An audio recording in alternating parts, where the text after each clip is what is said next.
Welcome to Morning Coffee with Dr. Stephanie. I am Dr. Stephanie D. Barnes, and by day, I'm a healthcare innovation attorney, but I'm always the liberated lawyer, and I am committed to helping high-achieving women experience a life that is joyful, meaningful, and fulfilled, because life is too long to be unfulfilled. And I've got a question for you. What's in your cup? As busy CEOs of our lives, we are always filling the cups of others. We fill the cups of our loved ones with love and inspiration. We fill the cups of our teams in the workplace and the marketplace with encouragement and motivation. But what is left for us? You cannot give from an empty cup. So here's a little something for you so that you can serve others from the overflow. And today, I want to fill your cup with understanding the journey from micro to macro. Woo-hoo! All right, so I'm excited about this.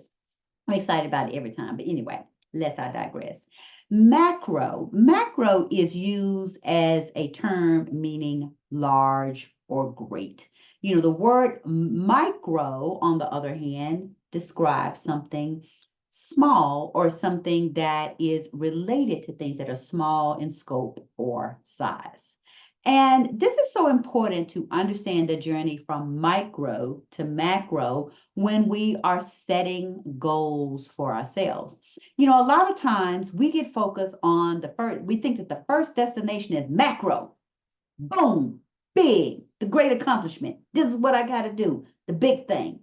When really what we need to be focused on is something much smaller.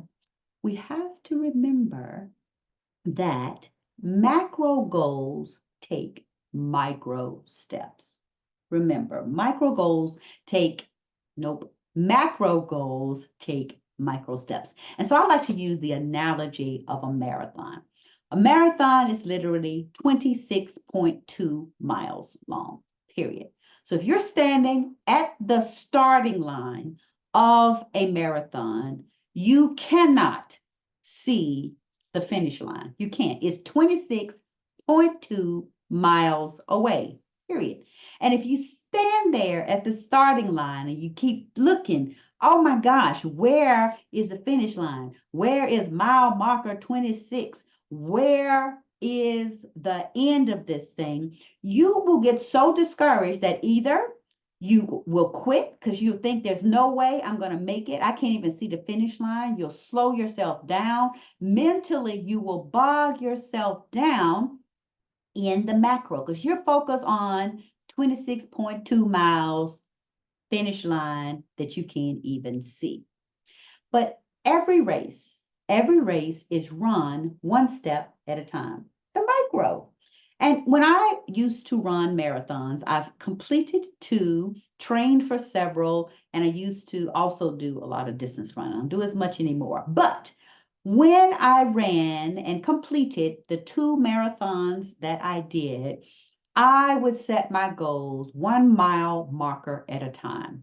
Instead of thinking that, oh my God, I'm running this long ass 26.2 mile race, I broke my race into 27 micro races, small. So I could pace myself. I would focus on 1 mile marker at a time. I'm going to make it to mile 1, and I want to make it to mile 1 in so many minutes.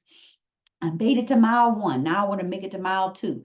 I would also kind of think about what I had done in the past. I used to run 10 miles regularly. So I would think about I'm running 2 10-mile runs and a 10K. Simple, easy. I've done that before. What was I doing? One, I was understanding the journey to macro was broken down into these micro races, and I was sucking myself up so I could make it 1 unit at a time. And I would focus all my mental energy and physical energy on each mile marker until I finally made it to the finish line.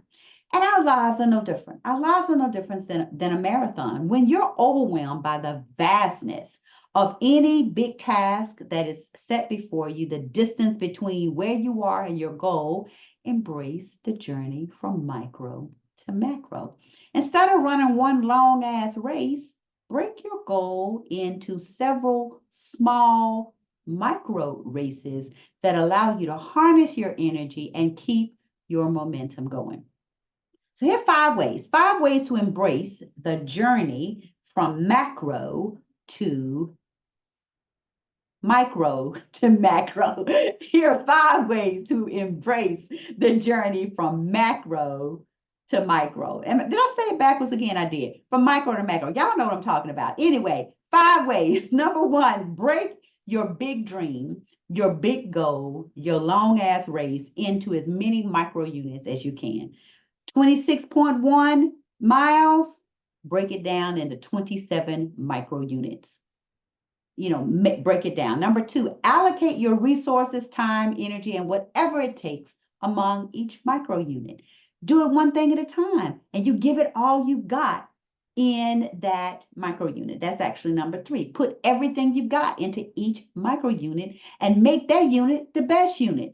And if the unit before didn't go so well, you have moved on to the next unit. So make sure that you make each micro unit the best unit. Number four, celebrate every time you achieve a micro goal. Every time you make it to the next milestone, encourage yourself, celebrate, look at all that you've done, and recognize that if you did it on the last micro unit, you can do it for the next. Then number five, rinse, repeat, and rejoice until you make it across your finish line, until you make it to that last micro unit and you achieve the macro goal. Mastering the journey from micro to macro makes the long distance more palatable. It still is going to be difficult.